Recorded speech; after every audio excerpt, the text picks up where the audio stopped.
Here we go again. Welcome, welcome, welcome. Hey, everybody, I'm the Dr. Bob Lee for 107.5 WBLS. Welcome to Open. Coming up on today's show, we'll sit down with the filmmaker, director, and producer to shine a light on a De La Cruz movie. You're going to love it. Then we'll hear from the founder of a juice bar that will share tips on how you can achieve holistic health and wellness in 2025 and beyond. Plus, we'll sit down with a young man who has taken his talents from the basketball court to the art gallery. And finally, we'll sit down with a decorated financial planning advisor to learn about how he is saving people's financial lives one day at a time. So sit back, kick off your shoes, and relax your feet. I'm the Doc Bob Lee. Here we go. We're wide open.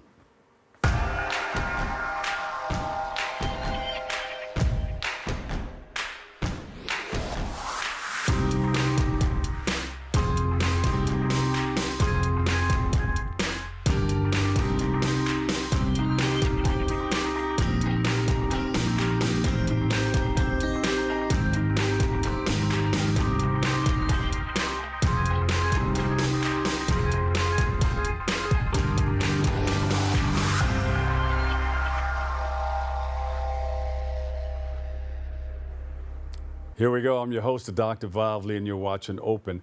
It's that live interactive program that brings the Bronx and New York City straight to your TV set. You can stay connected to us through social media at BronxNet TV. Leading things off, our first guests are filmmaker and producer with almost 2 decades of experience in the entertainment industry and a star actress and co-producer of his film, De La Cruz.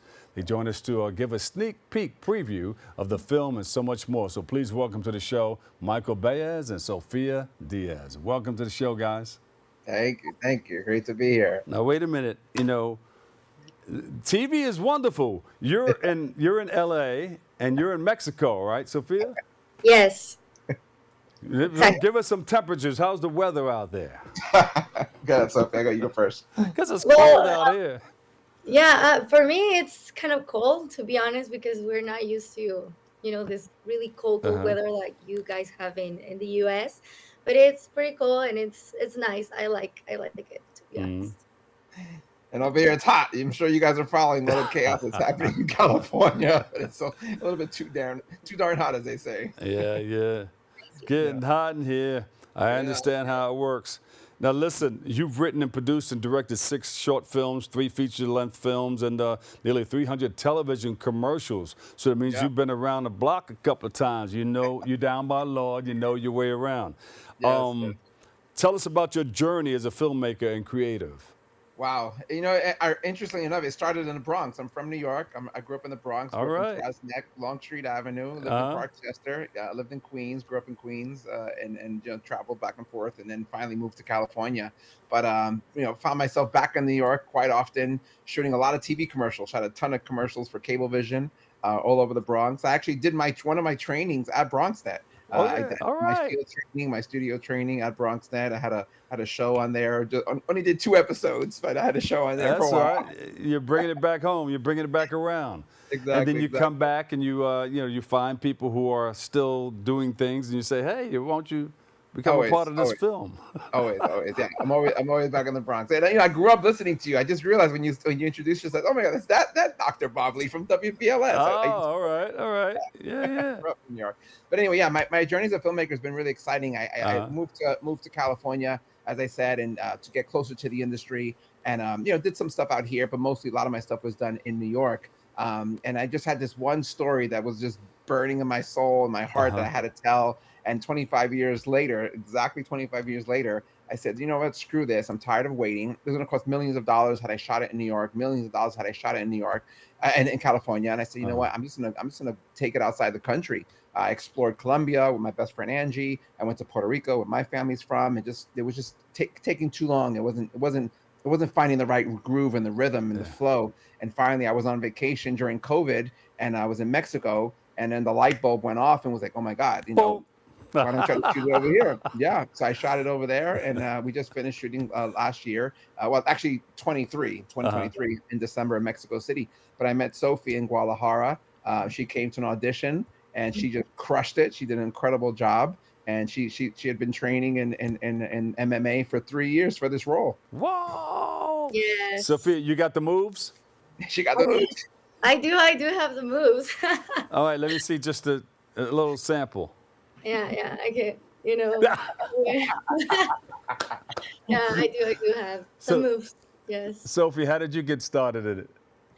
Well, actually, since I was little, I started in musical theater, Uh-huh. which I love it, you know. But the cinema opened a door for me, and I just I don't know. I fell in love with movies and everything. So yeah, it's been a journey. But Uh-huh. actually, I started on COVID. So COVID opened a door for me because of this Uh-huh. you know the self tapes, because in Mexico was always the casting was presential. Yeah, you have Yeah. to be there. But thanks to COVID, I could, you know, send my self tape to I mean all around the Anyway, world. yeah. So it's crazy. Uh, It was a huge opportunity for me, COVID. Yeah. Yeah. give me a full shot. There you go. Now, wait a minute. We have a dog doing voiceovers. Yeah. Whose Yeah. dog is that? She has Um, 3 dogs. no, 3 dogs. And the thing is, they were so quiet, but now that I'm doing interviews, always, Because they always. know they're used to you going on TV, so they want to be a Yeah. part of it too. What up, me? I I'm want like, to be. I want to be on the spotlight. Like, There you go. They're really cute. They're really cute They dogs. are. yeah, Oh, you should bring them on. Go get the Remember dogs. when Zoom first started? Oh, everybody had the dogs in the background. Babies came walking through, and all of this stuff started happening. Hey, you know that's real. now, That's real now when we TV. started, they want the spotlight. Just, Yeah. My producer was running some pictures in the background. See if you can see these. oh yeah. Now, sorry, what? And no, we don't Oh. feed him. You won't be able to see them, but talk about Okay. some of the things that, like you're on the phone in one of these pictures. Is that one of the Sophie. movies? Oh Sophie? yeah. What movie is that one? Are you on the phone? You know what project that is? Is that a film, a shoot, or a headshot? What is that? Oh yeah. That was a Netflix show actually that I'm in right now. Tell us. It's a TV show. It's called El Niñero in Uh-huh. Spanish, and it's the money. So Yeah. yeah, probably is that one. It's on Netflix right now. We just released the second season in Uh-huh. November, December from Nice. last year. So yeah, Nice. I've been around, Yeah. and I And they, started like 5 years ago yeah. ish. And then they got you an action shot in the De La Cruz movie. Nah. Yeah, You have an opponent on the other side. You're ready to get yeah. busy. You're like, Yeah. Yes. Yeah. So interestingly enough, Sophie had 0 martial art experience when we started this journey, and then Nothing. she spent 3 years in training for this role with wow. the father of the UFC champion at the time. Her name was Alexa Grasso. Uh-huh. Sophie trained with Luis Grasso, which is her dad. She trained for 3 years. Tell us about the training, Sophie. I know it was bizarre. It was crazy, No, right? it was crazy. I started like in the morning, like for 3 hours, and then going to the gym to actually lift weights for another 3 hours. So it was super exhausting, but it was worth it. I mean, 6 days a A week. week. So it was crazy for me. You know, I Yeah. was training as a professional fighter. Yeah. So actually, Luis, my coach, he was like, "Okay, so when can we do like a real fight?" And I was like, "Whoa, whoa." Wait. Yeah. He was like, That's yeah, So a wait, word. I'm an actress. I don't want to do a real fight. I may get hit in the nose or something. yeah. I mean, this is what I live for. You know, it's like I cannot mess But this. did you? But yeah, he Did you was really actually feel what it feels like to get hit in the face no, yeah, or in the yeah. Because I was abdomen? training with guys. Yeah. It's not a sport that you can wrestle with girls because they're not used to practice MMA. Like not a lot of girls, and here in Mexico, it's not common. So I was wrestling with guys. So even if they don't want to hurt me, oh my god, the punches are way more stronger. A lot of bruises. She had quite a bit of bruises. Yes, yeah, I remember that I had a huge bruise here, and I had a red eye. Crazy. It was crazy, but it was totally worth it. That's to how be- dedicated she is. She's a wonderful actress. Yeah, you got into the real stuff, huh? Yeah, and I That's loved good. it. But now nobody can mess with you. No, No, no, that, she can handle herself. Are you going to continue your training? I don't know. I was Well, we got De La Cruz Part 2 coming, so you have to continue. Exactly. Yes. She will be continuing. There's part 2 and part 3. It's a There you trilogy. go. The Yes. story is a trilogy. Yeah, and basically, interesting enough, is that it is about a woman defending herself. The story Ah. is that Sophie's character, her name is Yoli de la Cruz, and Yoli is young girl, graduating high school, ready to have fun for the summer. She winds up dating the wrong guy. He tries to attack her. She gets away. But then discovers that he has contacts. His dad is a cop, so she can't get justice. So she's seeking justice. So what she does is she goes and trains in MMA. Her character trains in MMA for 6 months, and then goes back on the guy's door, knocks on it, and then gets her justice. She gets street justice. Whoa! And you start off with a what? Oh, she kicks him, right? She front kicks him, knocks his down the stairs. Oh, sorry. Yeah, no spoilers, Michael. Knocks his butt down the stairs. No, you already said it. I got it. I'm sorry. It's the Bronx. I'm sorry, guys. I'm from the Bronx. Well, let's check out a piece of this trailer right here. Okay, cool. Here we go. Yay.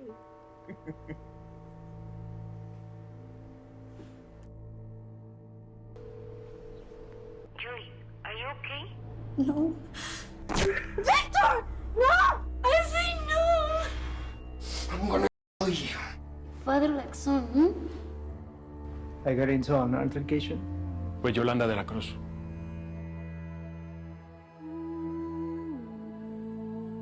She showed up at the prison today. Quisiera denunciar un intento de violación.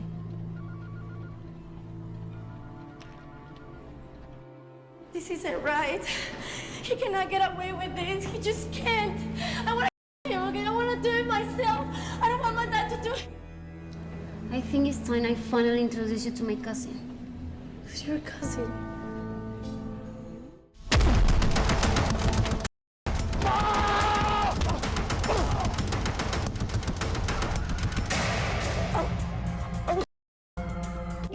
You're gonna teach me how to fight like that, right? What I'm teaching you will get you something better. Revenge.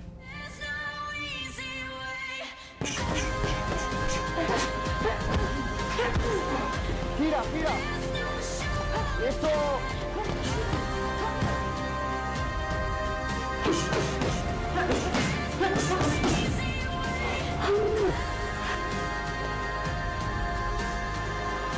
Like a wolf.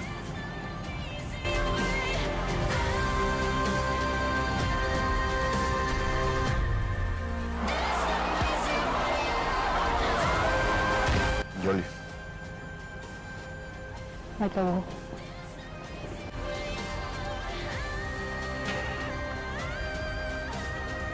Remember me?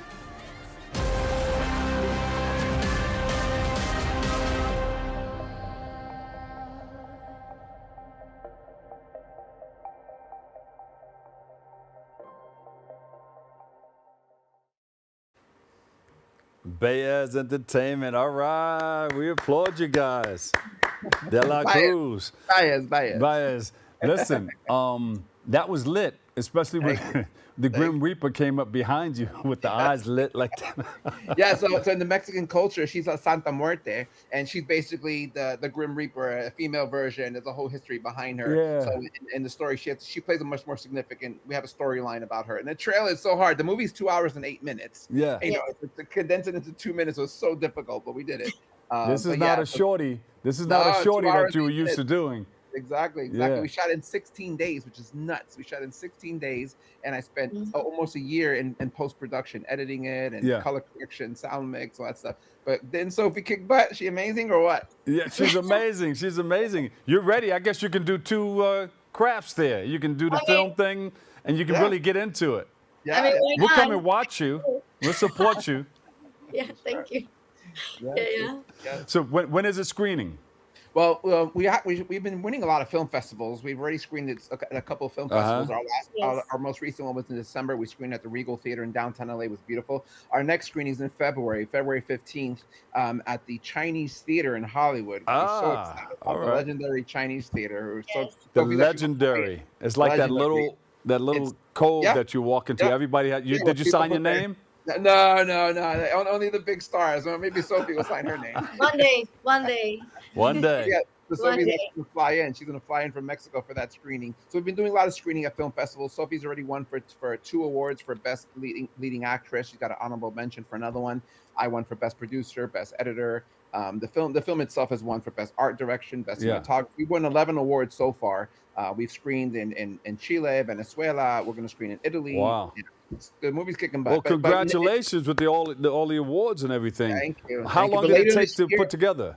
Oh man, like I said, it took 16 days to shoot. It took about a year just to raise the budget, which is the most important thing, is getting the money. It took a year for this project. But like I said, I've been doing this journey for over 25 years, trying to tell the story of Yarelys de la Cruz. But I wrote 3 scripts, so there's a trilogy. This is part 1, then part 2, and part 3. But yeah, it took 16 days to shoot, 3 months to edit, and a year even more in post-production, sound mixing, color correction. I have an amazing post-production team, Omar, Carlos, and people. Really great guys. One in Puerto Rico, one in California, and one in Guadalajara, Mexico. Hey, I want to be in the next couple. Yes, we'll get you in the next one for sure. Yeah. But we will be streaming later this year. We'll be streaming on one of the platforms. Yeah. We're not sure just yet. We're still taking it out there to see which platform will pick it up. But I'm confident. You got it. So before we wrap up, I got 30 seconds. Sure. When are you screening out in New York? I'll let you guys know. You'll be the first one. I don't have a screening set, but when we do have one, I'll reach out to you guys. You guys can get the word out. Okay. Is it all on the website? Yes, on the website. Yeah, delacruzthemovie.com. People can go on there and just follow us and stay in contact. And then at delacruzthemovie on Instagram. There you go. Michael and Sofia, man, you guys are doing your thing. Thank you so much, man, for all you're doing. Thank you for having Continued us. success to you. Yes. Yes. Thank you so much. All right. We'll be looking forward to seeing you on the big screen. No doubt. Thank you. All right. We'll take a break. We'll come back with more next.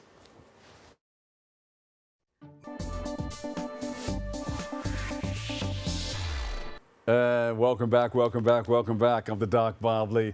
Our next guest is a doctor of naturopathy and the founder of Mother Earth Juice Bar Cafe. I like that. A lot of people like to go there to try to get their health on, especially when they're saying, hey, it's a new year. Let me get myself together.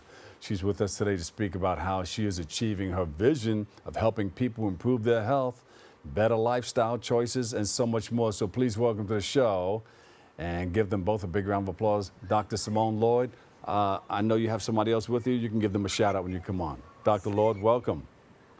Thank you. Thank you so much. You're at the airport. I see people walking by. All right. Yes, I actually work here. We have a kiosk. Mother Earth is in the airport. Oh, JFK. Beautiful. Now, are you in LaGuardia or? No, we're at JFK Terminal 8, Gate 39. So whenever you're in JFK, make sure you come by. All right. Just put my name on a little booth there so I can come in there and just sit at that spot. Definitely. For sure. Yes. Doc, how did you get into it? How did you get started? Well, I got tired of people dying around me and, coming to me for prayers. I'm a minister and I really wanted to help people to live longer in addition to the prayers. So I wanted to be able to actually offer them naturopathic solutions so that they can heal. Yeah. So these people were family members that you're talking about? Friends? Congregants, members of the church, community, everybody comes to, you would go to a church, but the church is not the place to go when you need, a cleanse. Yeah. Unless you come to my church because there's a juice bar attached to my church. There you go. That's how you do it. You got to put it, you got to put it wherever you can, right? And let people know that you can take care of your mind, body, and spirit all in one place. That's it. So that's what I do. I help the whole man, the whole woman, mind, body, and spirit. Yeah. And you've been doing this for how long, Doc? Since 2017, before COVID. So when the pandemic hit, I know you moved into action. You let people know, hey, you can do this and do that to try to stay healthy and keep away from. I did. What's some of the things that you did? I apologize. No, that's okay. You're at the airport. We like to hear that kind of stuff in the background. Well, I would tell you one thing I did is I invented this formula, and I call it Dr. Lord's Power Shot. And so the Power Oh, Shot, yeah, it a lot of people started making it because I wanted people to make it actually, not to copy what I do, but just to really heal themselves. But it yeah. took off, and everybody's making ginger, honey, lemon, turmeric, cayenne shots. But I have a special ingredient that I put in there that I keep so that Ah, people don't just rip me off. that's good. And that keeps people healthy? Yes, it knocks out the cold virus, sinus issues, also stops inflammation, it's heart healthy, and it makes you very happy. The secret ingredient, it makes you happy. So you get a lift in the brain. There's a lot of people dancing on TikTok after they take the power shot. Oh, Only really? the All original right. Yeah. power shot though. It's my brand, Dr. Lord's Power Shot. You're gonna dance. It You're makes you going to, happy. it's not like if you take like a little shot of oregano under your tongue that makes you go, ah. No, but oregano is good It's though. good for It's you. one of the things that you Yeah. should have in your kitchen, for, like a medicine cabinet of Oregano oil. herbs. Yeah. Yeah. Yeah, that's one of the things that you should have. Also garlic. You should also have olive leaf tea Ah. or olive leaf capsules, Uh huh. which is antiviral, anti-inflammatory, antibacterial. So that's a good one as well. Yeah. And cayenne. And yeah, they said cayenne pepper. Um, Yeah. what sparked your interest in putting together a juice bar? Well, so right now, the juice bar, we're not just in the airport. We're also on Sutphin 150 in 42 Sutphin Boulevard in Jamaica, Queens. Uh huh. And we weren't always there. We started off in Forest Hills, and the people in Forest Hills, really they know more. It's a different demographic, and so we were in Kew Gardens for over there by Forest Hills, and they know more about keeping themselves healthy. So that's when I discovered that there were huge disparities in the BIPOC, Black, Indigenous, People of Color, and other Yeah. races when it concerns health care and keeping healthy and longevity. So a lot of people of color, we are dying. A lot of people dying at in numbers and record numbers, just dropping like flies. So, I set off to do something about that. And, Yeah. I even got a proclamation from the mayor on ending health disparities. So Yeah. my goal is to end health disparities in the BIPOC.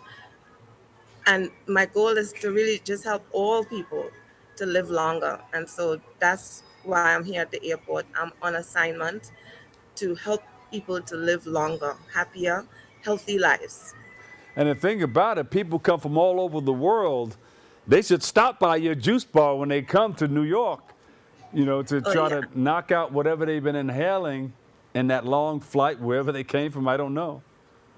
Yeah, and they do. I mean, Uh a huh. lot of people from all different parts of the world, Italy, Russia, China, India, Africa, you name it, a lot of Americans. And they do stop and get a shot. You got to hook up with the pilot, before he lands. They say, we're landing at the Kennedy Airport. Make sure you get over there and get to the juice bar. Blah, blah, blah, blah. I'm your pilot. Just tell him I sent you. Get hooked up with the pilots. I'm only kidding. But, that's a thing. I don't know. But you are saving a lot of lives because these things do help. And people are into natural healing. A lot of people are. Yes, yes, absolutely. And a lot of these ailments that people are dying from can't be prevented. They are preventable, and it's a shame, that people are not taking care of their health, not drinking enough water, they're dehydrated. Dehydration will cause you to drop. Yeah. That's one thing. So you got to keep your body and your mind, your brain needs water, your eyes need water, all your organs need water. The pancreas needs water. Every single organ needs water. So if you are dehydrated, it's a red flag. It also causes high blood pressure, which is one of the things that people are dying the most of in communities of color. High blood pressure is a very big risk. So You have to avoid high blood pressure by Is it a lot stressing. of, does it have a lot to do with the foods that we eat today? Absolutely. Lack of proper nutrition is definitely one of the causes. You know, foods that need to be avoided: pork, high sodium foods, fried foods in excess, fries, a lot of fast foods. Americans follow it's called a sad diet, really. It's the standard American diet, but we call it the sad diet because it's a lot of cheese. You know, in this airport and most airports around the world, and in America especially, okay, there's a lot of cheese. Every place you go to, they have a lot of cheese. Americans seem obsessed with cheese, which clogs the arteries. A lot of cholesterol in the cheese. Yeah, Yeah. plaque in the arteries, stroke because of so much cheese. You need to Yeah. put the cheese down a little bit, and pick up a salad would be nice. So stuff like that will help us live longer as a people. Yeah. Doc, what are some of the things that people can do to get rid of diabetes or try to head off diabetes? Well, there's actually an herb that helps with diabetes, and it's called nettle. So a lot of people don't know that, and that's one thing. Also, the rice that we're eating. Most people buy, a certain, the cheapest rice.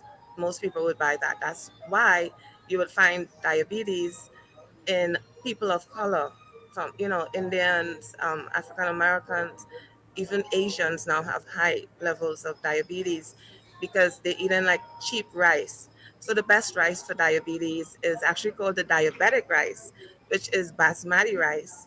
And you can put some coconut in there, some coconut cream. It tastes so good. You're gonna love it. And Yeah. put some spinach in it too, extra good.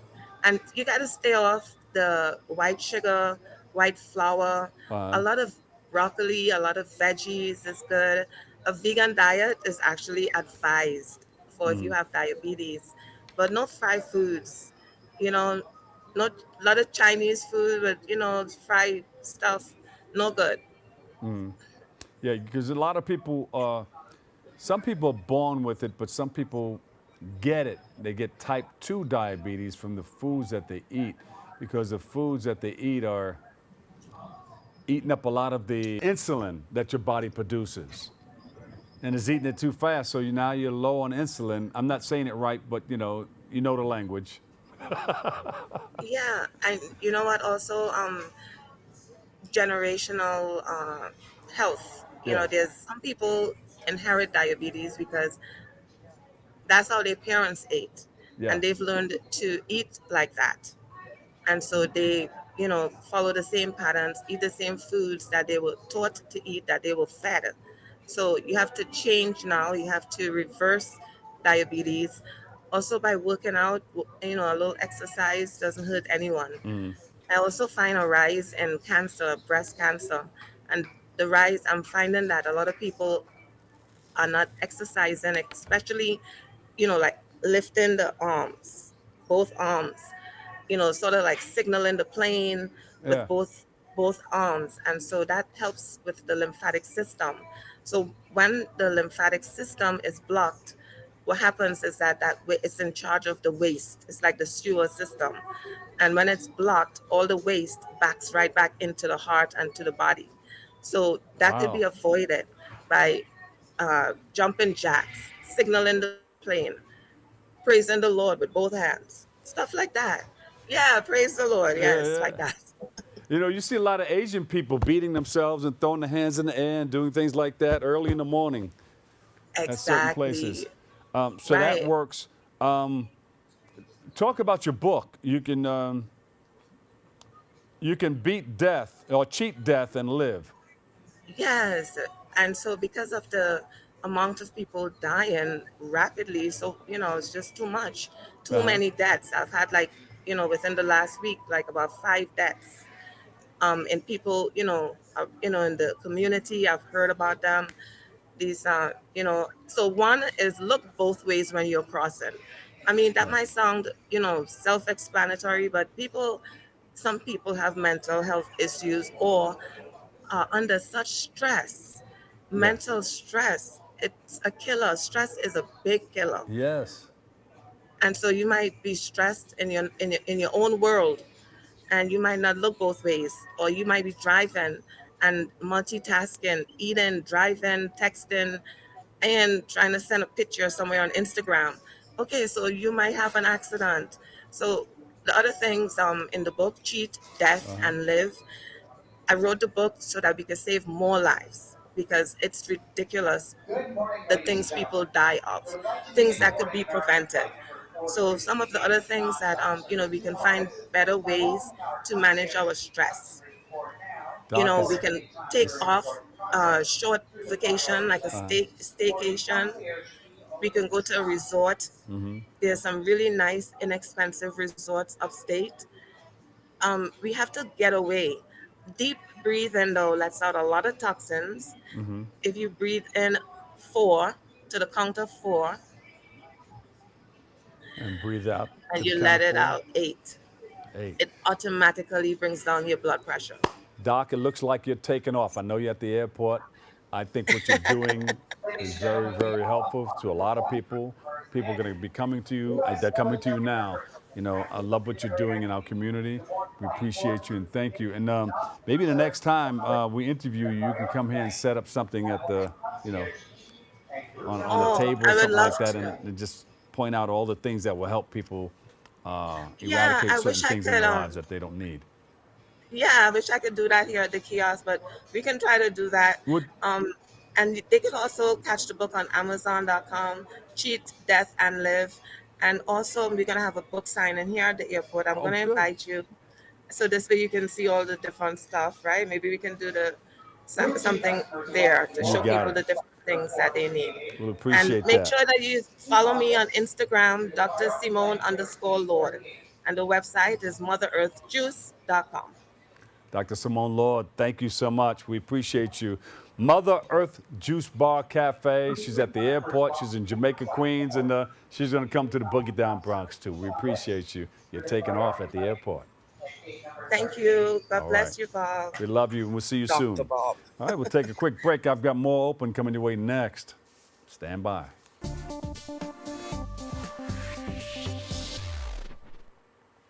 There you go. Welcome back. Our next guest is a New York-based artist who joins us to share his career journey from playing in the NBA to putting his talents on display at art exhibits here in New York and across the country. Please welcome to the show Neil Anthony Edwards. Neil, welcome. Hey, how you doing, Dr. Bob? You still balling? A little bit, not like I used to. Shot calling? Yeah, trying. Hey, listen, you've been on a wonderful journey. Tell us about some of the things that you've been into, coming from the LA Far Rockaway, Clippers, Queens. basketball. Started in Far Rockaway, Queens. Made it to the Los Angeles Clippers. Yeah. Played briefly for them. Played briefly for the New Jersey Nets when they were in New Jersey. Been a very interesting career. I went on after that to do other things. Played around the world, China, Venezuela, Middle East. Played all over, and then I started off as an artist. I went to art and design high school in Manhattan. Yeah. But as I started to grow, people were like, art is cool, but you should probably pick up, the basketball and see what you can do with it. So I did. I mostly did it to, get a scholarship for college and everything. But I ended up getting really good, and attracted the eyes of scouts who, brought me to LA. Yeah. So you're still balling then. Look at this beautiful artwork behind you. Did you put that together? Yes, these are two of my pieces. I'm actually in the studio right now. Two beautiful pieces, Angelina and the cello, and the lonely guitar. So it's backwards in my fingers. But these are two pieces I recently created. I did a series also called We're All Fading. It's a series dedicated to the fragility of time and, all the people that I created, they had no faces and, the fashion and the things left behind. It was a series that did very well. A lot of people were interested. So I only have one piece left from that series. So but there's a lot of good things. A lot of good things I've been doing with the art. Been doing shows in the Hamptons. Did shows in Miami. I really got back into it around the pandemic. Which, as you can hear from a lot of people, resurrected a lot of their careers and found new skills during the pandemic. And I came back to the art around 2019, 2020. And a few of my pieces went viral, and it's been going on. It's been great from that. That's what we want. That's what we want. We want it to go viral. So wait a minute. You started out in the arts, got into basketball. You started balling, then you came back to the arts. Yep. So let's keep that circle of love going, right? Yeah. But I always wanted to come back to the art, But I did it mainly I was really creating pieces for my house because we moved out to Long Island in 2020. So I was really creating pieces just for my mental health and, because there was so much going on in the world. And, I said, let me put some art on the walls. And, I started showing people what I was doing. And they were like, hey, could you do one for me? And I'm like, I'm not doing this for other people. It's just really for me. But, people kept asking. And then I started, doing pieces for people. Then I started doing shows and inviting people out. And it's been uphill from there. Yeah, man. Coming to just doing it for yourself. And now that piece went viral. Now everybody wants to know about it, right? Yes, everybody wants to know about it. And, the brand I started is the new Anthony Edwards collection, but it's also Luxury Begins with Art because, a lot of my pieces have been selling in luxury buildings, luxury homes. And, it's more marketed as a luxury brand, because I just want people to have something in their homes that they come home and see it and they say, wow, this is beautiful. It accents a room perfectly, accents an office, accents a workspace. So that's what I focused on, to put you in a luxury mindset. We think about the people in California, people losing their homes and everything. Well, they're going to have to rebuild, and they're going to be looking to put the beauty back into the picture. And that's where beautiful people like you are going to come into being, into helping them with that beautiful look that they're going to need again, because it's devastating out there right now. It's a disaster. Tragic. I mean, it's like, the world is very much in need of beauty and art right now, because it's one thing after the other. And, I'm an optimist, but, I'm optimistic, but you just have to always prepare that you don't know what tomorrow's going to bring. So, like I said, people need beauty. They need things that they can look at and escape. So, something that give them a euphoric feeling, because you turn on the TV and everything is bad news and destruction. But then there's people like you with the good news. Are you going to be displaying somewhere in New York soon? Yes, I have shows coming up in the Hamptons. I have a show in Southampton. I'm putting together a show in the city. It's probably going to be either February or March. I have a show coming up in Huntington, Long Island. So, I do the Hamptons Fine Art Fair usually every year. So I'm going to be probably doing about 15 to 20 shows this year. All right. Alone. Make sure you give my producer a call and let us know where you're going to be. Absolutely. Or this is going to be on your website too, right? On my website and my Instagram, which is Neil Anthony Edwards Collection. You can go to my Instagram, and I'll be posting when the shows are going to be. Things of that nature. Yeah. This is the New York-based art that you've created, right? In addition to some of the other pieces that you put together. Yes. And the website is NeilAnthonyEdwardsCollection.com. And I'm based out of Long Island, so my studio's in Long Island as well. So that's where I'm based out of right now. Beautiful. I may come and get a couple of pieces too. Cuz, you ready to check out Neil's pieces? We got some people in the studio interested in checking out some of your art. Hey, just make an appointment, man. Come to the studio. I'll give you a tour. Said make an appointment, come to the studio, give you a tour. Yeah, you got it, bro. Said you got Absolutely. it. Yeah. Absolutely. All right. Absolutely. Sounds good. So where's the first place? You said you're going to start the tour. Where's the first one going to be? Out in the Hamptons? The first one is going to be out in the Hamptons. That'll be around March. I'm doing 2 in the Hamptons, March and June. Okay. But I'm putting together something for February and April. I want to return back to the city because a lot of my fans are in the city, and they're like, listen, can you come closer to the city? Because, Long Island is kind of hard for a lot of people to reach. So I'm probably going to be going back to Brooklyn. That's where I did my first show with the Clovis Fine Art Gallery next to the Barclays Center. Yeah. And that was a huge success. So I'll be looking to return back to the city. But I'll be posting all of that on my Instagram when I have the date solidified. You got it. Keep us abreast. What do you tell young people who are looking, you got a lot of artists out there that don't know exactly what they want to do with their lives yet. What do you tell them? They have that feeling that this may be where I want to go in life. You gotta have faith. You gotta believe in yourself, and trust me. There's gonna be many days where you're gonna, art is personal. So for us to reveal that to the world, it's like a part of us, and you don't know how it's gonna be accepted. You don't know if people are gonna reject it, or some people get caught up in likes and I didn't get 100 likes, or I didn't get 1,000 likes. It's not in art. You gotta understand. It's not about the quantity. It's the quality. Yeah.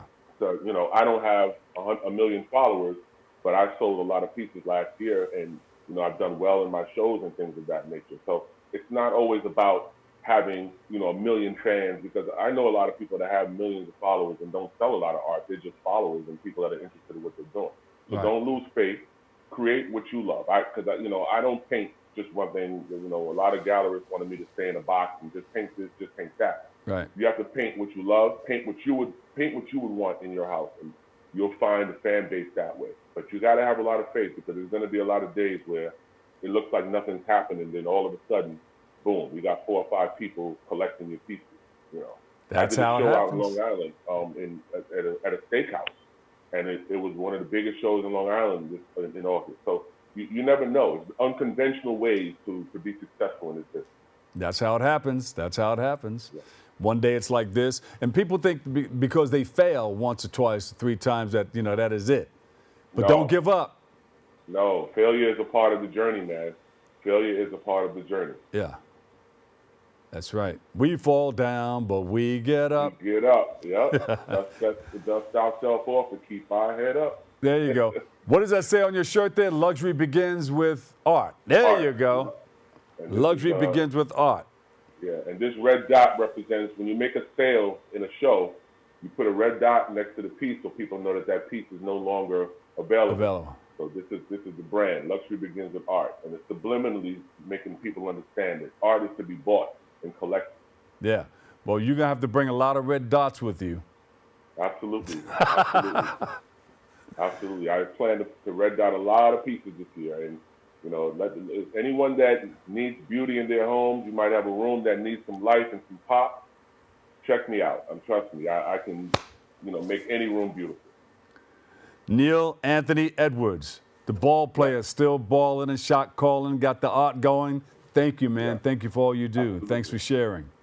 I appreciate you, and thank you for having me again. Thank you got so it. much. Come back again. All right, we'll take a quick break right here. I've got more open coming your way next. Stand by.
And welcome back. I'm the Doc Bob Lee from 107.5 WBLS. You are watching Open. Thank you so much for joining us. Our last guest is an entrepreneur and financial strategist with over 30 years of experience in business and finance, and he joins us to speak about how he is saving people's financial lives one day at a time. And that's a beautiful thing. Please welcome to the show the financial guru, Ricardo Bentham. Welcome, yes. welcome. Thank you, Bob. Thank you. We were talking off camera, and you were sharing some very, very important pieces.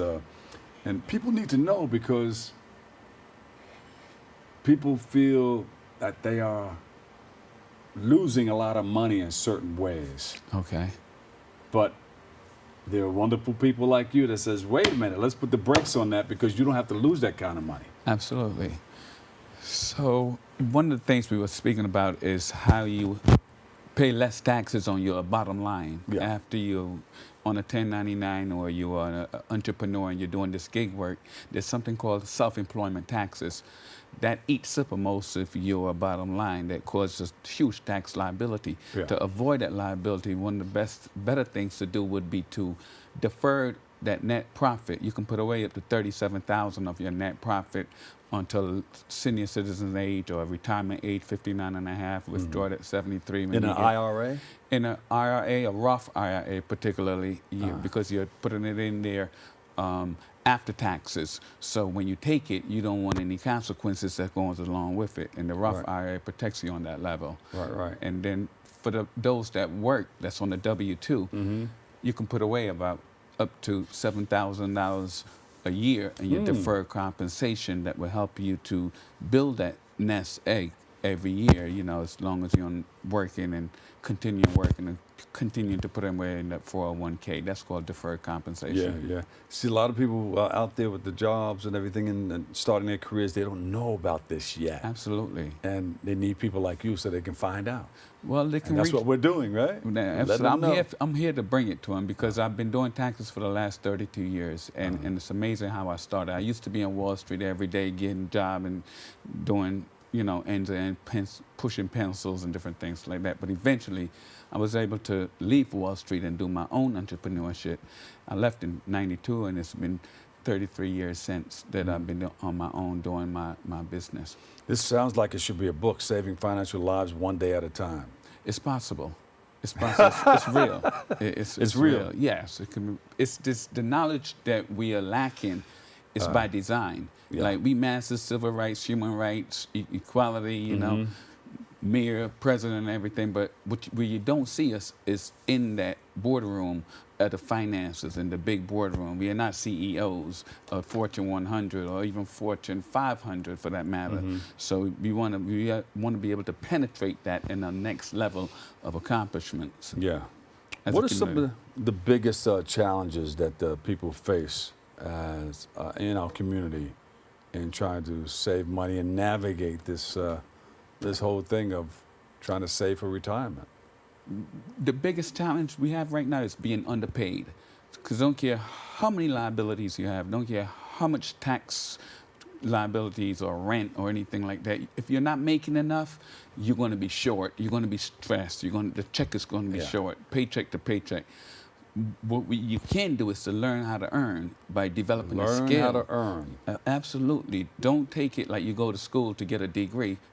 No, that's not what you go to school for. You go to capitalize on that degree. The capital is the earning of the power that behind you. So you always have to. Another thing, they don't know what to ask for. Let's say you're living on a budget of $50,000 a year and you're pinching it and making it. What you do is to freeze that budget. And then get a complimentary job that is going to pay you almost 25% of that 50. So now you're looking at 75. At that level, you're able to breathe. Yeah. And you can't say that the money is not there. Like your employer might be giving you 50, but I'm sure he can give you 75. Yeah. But what the thing about it is that we are timid to ask for a raise. We're timid to ask for, like, you know, why I don't deserve that extra money, you know what I'm saying? Because you're busy worrying about, okay, I'm going to hold on to this job. So the job might be the only thing that you have, but you have to, right now, employees are the commodity. We are the employees that makes the corporations now, making them think twice. Because of the pandemic, you know, there's a shortage of work. People don't want to go to work anymore. They don't want to, you know, there's a shortage. So when there's a shortage, you have to capitalize on that. Knock on the employer door, like, listen, I'm short. I need a better job. I need more money, you know, but start with where you are first before you look outside. Yeah. The leveraging has to be correct. You know, if you're making this and you're spending this or your budget is way up here, then it's not working. Absolutely, because the budget is short. Yeah. So you live under that pressure. But think about earning. Think about bringing in. If you can't think about cutting your monthly bills. No, right. They're constant. So, so the only thing to offset that is to increase yourself. How about streams of income? I was talking to Percy Sutton years ago. Great man. And he was talking about people think I'm a master of all things. What is a jack of all trades and a master? People think I'm a jack of all trades and a master. I said, well, why, sir? He says, well, because I keep about 8 jobs. Absolutely. He says if 1 or 2, or businesses, he said, I keep about 8 businesses. He said if 1 or 2 or 3 or 4 fail, I'm still in business. Right. And basically he was talking about streams of income. Right. That's what I would call the byproduct of your skill. Let's say a basketball player. LeBron's a basketball player. How many streams of income does he have? He got advertising, he got endorsements, he got appearances. All of those are different streams of income. It happens to the local person too. You don't have to necessarily be on that level, but think about how I can take whatever skills that I like. First, think about your passion. Think about things that you like to do without an obligation, which is a free will spirit. Yeah. Take your free will spirit and make that free will spirit an income producing activity or endeavor. Yeah. I guarantee you'll find yourself. Even the brother that you just had on the last show, Brother Neil. Yeah. He left the basketball to go to what? His passion. His passion was what? A hobby. But the hobby is doing what? Paying the beautiful art that it's producing. Yeah. It just happens to how you use your identity, use your individual talents to say how I can get more revenue out of my life. Now, Ricardo, you're on tour, you're going around to different places, and you're saving financial lives one day at a time. Tell us how we're doing that. I'm encouraging people basically do about 5 things. One of the greatest things is to pay yourself first. So if you pay yourself first, you would build a nest egg. You can take that nest egg then and use that as a seed money to do greater things. Paying everybody else, why not pay yourself too? First, and it's got to be a commitment, and the commitment Act like you're a bill. And leave it. Commit to it. Be disciplined with it. You know what I'm saying? And what that looks like, let's say you're making $1,000 a week. Not the gross, the net. Take the net and put away that $100 and make that a practice. And when you start to see that your $100 now look like $2,000, it incentivizes you to do better and to stick to that moment. Another way to do that is leverage yourself. Learn how to leverage yourself. We don't buy a house cash. That's you take a mortgage. That's you leverage yourself on a greater asset. So you take income. Your income is your job. You're making $75 to $100 on paper. Now you have a house for $500,000. Now that's your greatest asset. Every time you pay your mortgage, you're putting money in the bank because there's something called principal and interest. The interest goes out the window. The principal is yours. So when you double up on your principal, your equity grows faster. Yeah. You see what I'm saying? So you want to leverage yourself on the mortgage. A car, like you, nice man, like you should have a brand new car with, everything working and different things like that. But you know what I'm saying? You put yourself on that committed level. Education. Don't live into, I'm not going to school because I don't want a student loan. A lot of millennials are saying that now. I don't need education anymore. It's not true.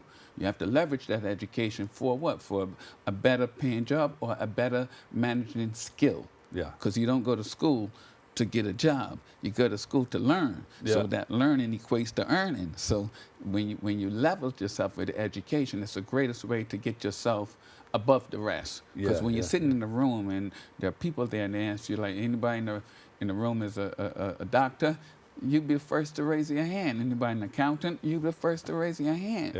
But if you're like, nobody has a college, simple. Anybody have a college degree? No. So these are things that helps build the character in the individual that goes beyond themselves. It goes to the community. The heart of tax season is right around the corner. That's my bread and butter. That's your bread and butter. A lot of people are like, oh, here it is again. I thought we just got out of this. I love it. So, and people are kind of, they're afraid when tax season comes, but they shouldn't be afraid because if they did the right thing. If they're afraid, call me. I relieve that anxiety. I promise you. If you have problems, call me. If you think you're not getting fair share, call me. Call me at 718-740-9797. Yeah. I'm an H&R Block franchise owner. that's not my only stream of income.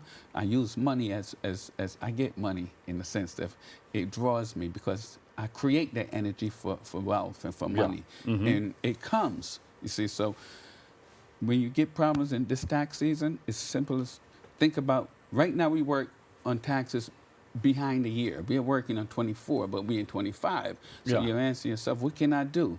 You have up until April 15th to defer compensation, to put something in the RIA, to put something away that would help reduce that tax liability. So you can still work in 2025 to help out your taxes in 2024. Yeah. And you got until April, you said? You have up to April 15th. And get your ducks lined up early. Don't wait till April then to rush in there for the guy to do magic. Magic don't work. What you have to do is to make sure that see him first, let him digest your information, and then make recommendations that would reduce that liability. So you not only do taxes, but you help people. You give them information on what they can do to help themselves. I do a lot of tax planning, and I study for it. I study every year to make sure that I'm well versed on the taxes. That's every year tax law changes. So that's good to know. You got to come back here a couple more times because tax season is right around the corner. Like yes, sir. I'd be glad to have you. Where can we go to get more information? Well, you can find me on Farmers Boulevard at 11335 Farmers Boulevard. I have a business called Teletax Advisors. It's in block location, but it is tax resolutions. I'm not looking for taxes on the retail level, the small W-2 or the job. I'm looking for the complexities of tax returns, and that's what Teletax Advisors is about to do. We solve people with back taxes, garnishment, non-compliance, anything. You do my cousin's taxes? I saved that brother so many times. When I first, actually, I met him almost 30 years ago, and he had a huge tax bill, over $100,000. Yeah. And he went to the CPA, and of course, he used to work for the industry in marketing and AR for Sony and different things like that. And he had this huge problem, and I took the paperwork, and you straightened him out. To this day, he's still telling me I got 30 seconds. Do you have a website where people can go to find out more? And you can find me on the gram at Teletax Advisors, LLC. Or you can find me at teletaxadvisorsllc.com. Or you can also find me at H&R Block as one of your premier tax franchise owners. There you go. All right. Also prepare. I'm the only black man in Queens that owns an H&R Block franchise. And it was granted. Financial guru, Ricardo Bentham. Welcome. Thank you, and thank you for coming. Pleasure. And you got to come back again because tax season is right around the corner. Yes, thank you, Bob. Thank you for all you do. Unfortunately, that's all the time we have for today's show. We want to thank you, our guests, for joining us, and you, our viewers, for tuning in and checking it out. You can follow us on BronxNet TV for continued coverage. I want to thank you for letting us share in this space and time with you. You can join our hosts, Kevin Arlene, Darren Jaime, and Rena Valentine on Tuesday, Wednesday, and Friday for new episodes of Open. Always remember this: what you are is God's gift to you. What you make of yourself is your gift to God. So choose your choice. Let your choice control the chooser. I'm the Dr. Bob Lee. I'll catch you over 107.5 WBLS. I love you all. Peace.